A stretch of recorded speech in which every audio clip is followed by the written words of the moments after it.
नमस्कार, देश प्रदेश व दुनिया की तमाम बड़ी खबरों में आपका स्वागत है।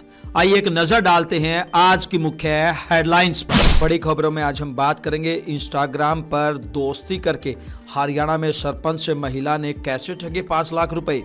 बात करेंगे हरियाणा में महिला यूट्यूबर का कैसे हुआ 1 साल तक यौन शोषण। बताएंगे अमेरिकी डॉक्टर ने क्यों कहा डल्लेवाल पर सुप्रीम कोर्ट में पेश रिपोर्ट गलत है। बात करेंगे नशीला पदार्थ पेट में छिपाकर कैसे जेल में पहुंचा कैदी। बताएंगे हरियाणा में अमित शाह व बीजेपी सांसद का क्यों फूका पुतला। बताएंगे कहां पर पशुओं के इंश्योरेंस में हुआ फर्जीवाड़ा, एफआईआर दर्ज करने के आदेश। कांग्रेस विधायक चंद्र मोहन ने क्यों निकाली भड़ास। बताएंगे हरियाणा में कांग्रेस ने प्रेस वार्ता कर ईवीएम को क्यों ठहराया चुनाव में एक बार फिर हार का जिम्मेदार। कांग्रेस के वरिष्ठ नेता ने कैसे बढ़ाई कांग्रेस की ही मुश्किलें। बताएंगे पूर्व महिला आईएएस को कोर्ट ने कैसे दिया जोर का झटका। बताएंगे डिजिटल अरेस्ट करके सॉफ्टवेयर इंजीनियर को कैसे लगाया 11 करोड़ का चूना। पीएम मोदी ने बांटे 72,000 युवाओं को ज्वाइनिंग लेटर। बात करेंगे पत्नी के रिश्तेदार व दोस्त घर पर पड़े रहते थे, कोर्ट ने इसी आधार पर दिया तलाक। वहीं हिमाचल में टूरिस्टों से जुड़ी क्या है बड़ी खबर। बताएंगे बीजेपी मंत्री अनिल विज को क्यों आया गुस्सा, डीजीपी को फोन करके क्यों मांगे सस्पेंशन ऑर्डर। बात करेंगे हरियाणा सरकार ने क्यों बदला एडवोकेट जनरल। अब देखिए खबरें विस्तार से। बड़ी खबरों में आइए बात करते हैं सरपंच से एक महिला ने कैसे ठगे 5 लाख रुपए। जी हां, हरियाणा में करनाल के एक सरपंच को इंस्टाग्राम पर फ्रेंडशिप कर युवती ने हनी ट्रैप में फंसा लिया। युवती ने उसे मिलने के लिए बुलाया, फिर बाहर घूमने के बहाने उसके साथ गुरुग्राम चली गई, जहां दोनों ने शारीरिक संबंध बनाए। वहां से लौटते समय युवती ने पानीपत के टोल प्लाजा पर अपने गैंग को बुला लिया। वहां सरपंच को रेप केस में फंसाने की धमकी देकर उससे 10 लाख रुपए मांगे। मामला 8 लाख में तय हुआ और 5 लाख रुपए मौके पर ही ले भी गए। जब सरपंच को एहसास हुआ कि उसे हनी ट्रैप में फंसाया जा रहा है तो उसने मामले की शिकायत पुलिस को दी। शिकायत पर पुलिस ने कार्रवाई करते हुए युवती और उसके दोस्त को गिरफ्तार कर लिया। वे जब बकाया पैसे लेने आए थे तब पुलिस ने उन्हें दबोच लिया, साथ ही 4.5 लाख रुपए भी बरामद कर लिए। इसके अलावा युवती ने चीख कर पुलिस पर ही आरोप लगाया कि उसे फंसाया है। बरामद हुए रुपए भी पुलिस ने ही उसके घर में रखे थे। इन आरोपों पर पुलिस कुछ भी कहने से बचती नजर आई। आइए बात करते हैं हरियाणा में यूट्यूबर युवती को उसके ही साथी ने कैसे बनाया 1 साल तक हवस का शिकार। जी हां, हरियाणा के हिसार में एक महिला यूट्यूबर के साथ उसके ही साथी ने 1 साल तक उसे हवस का शिकार बनाया। आरोपी उसे शादी का झांसा देता रहा, उसे अश्लील वीडियो बनाकर दबाव भी बनाया। यूट्यूबर ने यह भी आरोप लगाया कि उसने हांसी के एक निजी अस्पताल में 2 बार गर्भपात भी कराया। युवती ने किसी तरह हिम्मत जुटाकर अर्बन स्टेट थाने में शिकायत दर्ज कराई। पुलिस ने मिलीगेट निवासी दीपक के खिलाफ रेप की धाराओं में केस दर्ज कर लिया है। यूट्यूबर ने यह भी आरोप लगाया कि युवक ने परिवार को जान से मारने और अश्लील वीडियो वायरल करने की धमकी भी दी है। पुलिस पूरे मामले की जांच में जुट गई। आइए बात करते हैं किसान आंदोलन की और अमेरिकी डॉक्टरों ने क्यों कहा डल्लेवाल पर सुप्रीम कोर्ट में पेश की गई रिपोर्ट गलत है। जी हां, खनौरी बॉर्डर पर किसान नेता जगजीत डल्लेवाल के आमरण अनशन को आज 29 दिन हो गए। उनकी सेहत नाजुक बनी हुई है, इम्यूनिटी भी कमजोर हो चुकी है।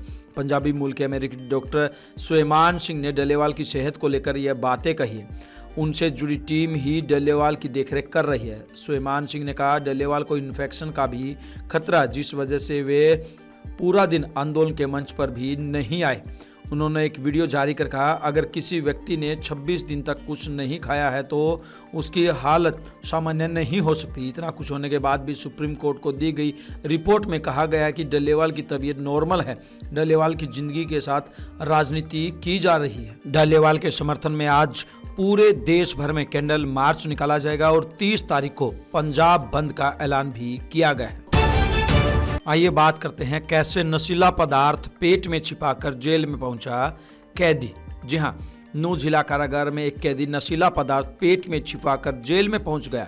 जब दर्द हुआ तो जेल प्रशासन उसे लेकर हॉस्पिटल पहुंचा, जहां मेडिकल होने पर वारदात का खुलासा हुआ। आइए बात करते हैं अमित शाह और रामचंद्र जांगड़ा के पुतले फूंकने की।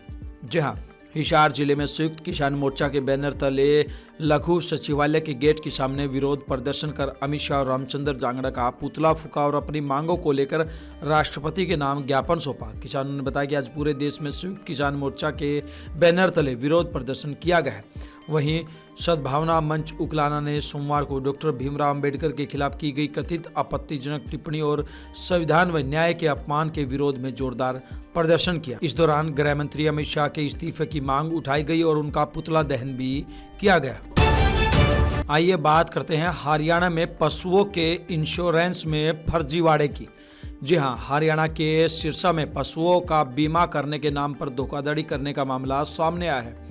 पुलिस ने आरोपी मदन लाल के खिलाफ एफआईआर दर्ज की है। पुलिस ने उक्त कार्रवाई डीएसपी किशोरी लाल की जांच रिपोर्ट के आधार पर की है। जांच रिपोर्ट में डीएसपी किशोरी लाल का कहना है कि इस मामले में गहनता से जांच करने की आवश्यकता है। आइए बात करते हैं कांग्रेस विधायक चंद्र मोहन ने क्यों निकाली भड़ास। जी हाँ, पंचकुला के विधायक चंद्र मोहन ने सेक्टर 19 की समस्याओं को लेकर उपायुक्त पंचकुला को लिखकर उनके समाधान की मांग की है। जानकारी देते हुए विधायक चंद्र मोहन ने बताया कि अंडरपास के नीचे से भारी वाहन गुजरते हैं, जिसकी वजह से सेक्टर 19 के वासी जैसे बच्चे एवं बुजुर्गों का घर से निकलना मुश्किल हो गया है। उन्होंने पत्र द्वारा मांग की गई है कि दोनों सड़कों पर अंडरपास के नीचे बैरिकेड लगाए जाएं ताकि भारी वाहन सेक्टर में प्रवेश न कर पाए। इसके साथ ही सेक्टर में सड़कों की हालत भी जर्जर है, जिन्हें जल्द से जल्द ठीक किया जाए। उन्होंने बताया कि सेक्टर वासियों ने मुख्यमंत्री, डीसी, नगर निगम कमिश्नर को बहुत बार पत्र भी लिखा है, लेकिन अभी तक भी समाधान नहीं हुआ। उन्होंने चेतावनी देते हुए कहा कि अगर जल्द ही इन समस्याओं का समाधान नहीं हुआ तो वो कार्रवाई करने के लिए मजबूर होंगे। आइए बात करते हैं, कांग्रेस ने प्रेस वार्ता कर ईवीएम को ही हार का चुनाव में जिम्मेदार ठहराया है। जी हां, हरियाणा कांग्रेस ने एक बार फिर विधानसभा चुनाव में अपनी हार के लिए चुनाव आयोग और ईवीएम को जिम्मेदार ठहराया। चंडीगढ़ में आयोजित प्रेस कॉन्फ्रेंस में हरियाणा में फैक्ट एंड फाइंडिंग कमेटी के प्रभारी कर्ण सिंह दलाल ने कहा कि हरियाणा में चुनाव में धांधली हुई है। दलाल ने कहा कि चुनाव आयोग ने आंकड़ों को तोड़ मरोड़ कर पेश किया। हर सर्वे में कांग्रेस को बढ़त मिली। चुनाव में पूरा सिस्टम भाजपा के लिए काम कर रहा था।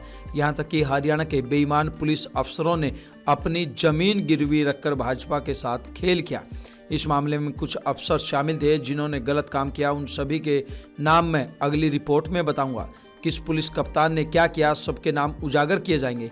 थानेसर विधायक अशोक अरोड़ा भी कर्ण सिंह दलाल के साथ थे। उन्होंने कहा कि भाजपा के पास बूथ पर एजेंट तक नहीं थे, लेकिन जो परिणाम सामने आए वह सभी को हैरान कर देने वाले थे। चुनाव के आंकड़े भ्रामक है। यह चुनाव नहीं बल्कि दिखावा था।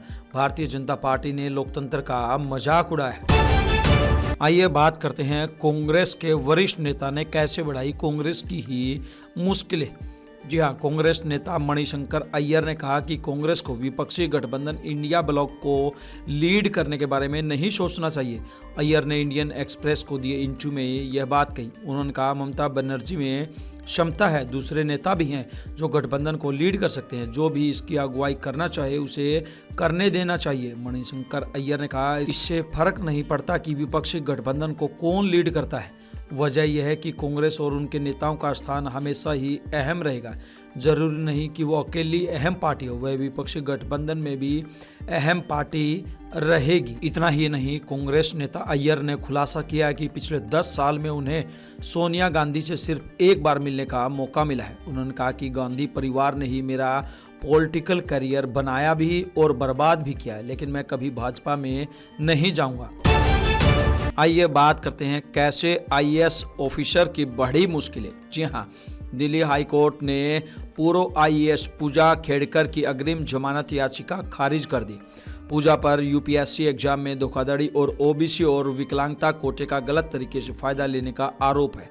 यूपीएससी की शिकायत के बाद दिल्ली पुलिस ने पूजा खेड़कर के खिलाफ धोखाधड़ी और जालसाजी का केस दर्ज किया था। पूजा ने गिरफ्तारी से बचने के लिए अग्रिम जमानत याचिका लगाई थी। जस्टिस चंद्रधारी सिंह की बेंच ने 27 नवंबर को मामले में अपना आदेश सुरक्षित रख लिया था।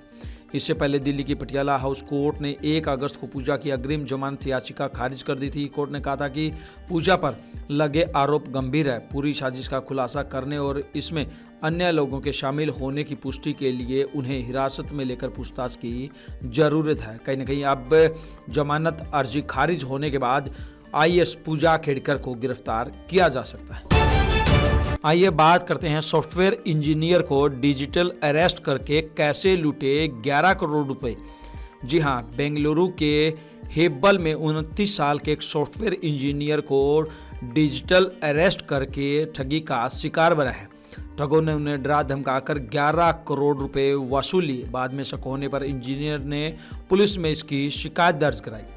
पुलिस को दिए बयान के मुताबिक शख्स ने 25 नवंबर से 12 दिसंबर के बीच पैसे गंवाए। ठगों ने इंजीनियर को ट्राई अधिकारी बनकर कॉल किया था और आधार सिम के फर्जी इस्तेमाल की जानकारी देकर डराया था। इतना ही नहीं, दूसरी कॉल फर्जी पुलिस अधिकारी बनकर की थी और मनी लॉन्ड्रिंग के केस में डराया गया था। आइए बात करते हैं पीएम मोदी द्वारा 71,000 युवाओं को ज्वाइनिंग देने की।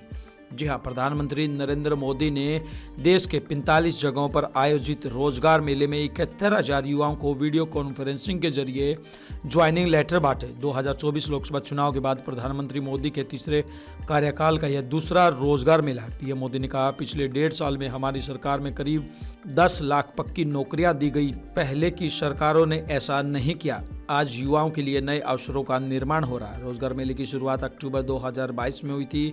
अब तक 14 मेलों में 9,22,000 से ज़्यादा युवाओं को नौकरी दी जा चुकी है। इससे पहले आखिरी रोजगार मेला 29 अक्टूबर 2024 को आयोजित किया गया था, जिसमें 51,000 से ज़्यादा लोगों को ज्वाइनिंग लेटर बांटे गए थे। आइए बात करते हैं एक अजीबोगरीब तलाक के मामले की। जी हाँ, कलकत्ता हाईकोर्ट ने एक पति का इस आधार पर तलाक मंजूर कर लिया कि उसकी पत्नी की दोस्त और परिवार उनके घर में पड़े रहते हैं और उस पर बोझ बने हुए।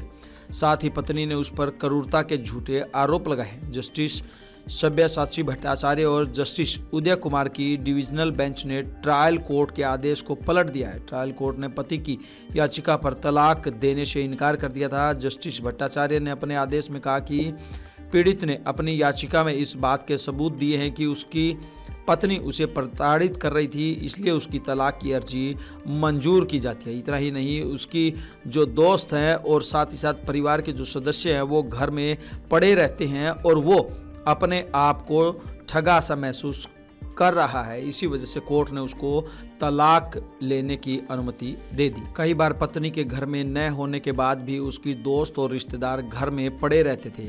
इसके चलते याचिकाकर्ता के लिए सामान्य जीवन जीना मुश्किल हो गया था, जिसे क्रूरता माना जाएगा। कोर्ट ने यह भी कहा कि इस केस में पत्नी मनमाने ढंग से लंबे समय तक पति से शारीरिक संबंध बनाने से इनकार करती रही। आइए बात करते हैं हिमाचल में टूरिस्टों का व्हाइट क्रिसमस। जी हाँ, हिमाचल में टूरिस्ट व्हाइट क्रिसमस मना सकेंगे। यहाँ शिमला समेत ऊंचे पहाड़ी क्षेत्रों में खूब बर्फबारी हो रही है। शिमला के कुफरी में 4 इंच, नारकंडा में 5 इंच, शिमला के जाखू में 2 इंच और महाशु पीक में 4 इंच तक ताज़ा बर्फबारी हुई है। इसके अलावा अटल टनल मनाली में भी बर्फबारी हुई है। मौसम विभाग ने आज भी बर्फबारी का अनुमान जताया है। आइए बात करते हैं अनिल विज को आए गुस्से की। जी हाँ, हरियाणा के कैबिनेट मंत्री अनिल विज ने अंबाला कैंट सदर थाना के एसएचओ को सस्पेंड कर दिया। महिला की शिकायत पर एफआईआर दर्ज न करने पर मंत्री ने ये आदेश दिए। इस दौरान विज ने डीजीपी शत्रुजीत कपूर को फोन किया और कहा कि मुझे सस्पेंशन ऑर्डर चाहिए। ये एसएचओ किसी की नहीं मानता, लोगों को तंग करता है। इस दौरान जब एसएचओ बहस करने लगे तो विज ने उनको डांट दिया। दरअसल मंत्री अनिल विज अंबाला छावनी के पीडब्ल्यूडी रेस्ट हाउस में लोगों की समस्याएं सुन रहे थे। इस दौरान एक महिला ने रोते हुए मंत्री के सामने पैसों के लेन देन से जुड़ा मामला रखा तो वह भड़क गए। हरियाणा सरकार ने बदला एडवोकेट जनरल। जी हाँ, हरियाणा में सरकार ने सीआईडी चीफ के बाद एडवोकेट जनरल यानी कि एजी भी बदल दिया है। एडवोकेट बलदेव राज महाजन की जगह अब एडवोकेट परमिंदर सिंह चौहान प्रदेश के नए एजी होंगे। अभी तक वह सीनियर एडिशनल एडवोकेट जनरल थे। अतिरिक्त गैर सचिव सुमिता मिश्रा ने इस बारे में आदेश जारी कर दिए हैं। बता दें कि महाजन को पूर्व सीएम और अब केंद्रीय मंत्रिमंडल के करीबी माने जाते हैं। उन्हें नवंबर 2014 में एडवोकेट जनरल के पद पर लगाया गया था। करीब 10 साल तक वे प्रदेश के एजी रहे। सरकारी प्रवक्ता का कहना है कि उनका कार्यकाल खत्म हो गया था। इन तमाम खबरों को लेकर आपकी क्या कुछ राय है, आपकी क्या कुछ प्रतिक्रिया है, आप हमें कमेंट बॉक्स के माध्यम से जरूर बताएं। ब्यूरो रिपोर्ट, बिंदास हरियाणा।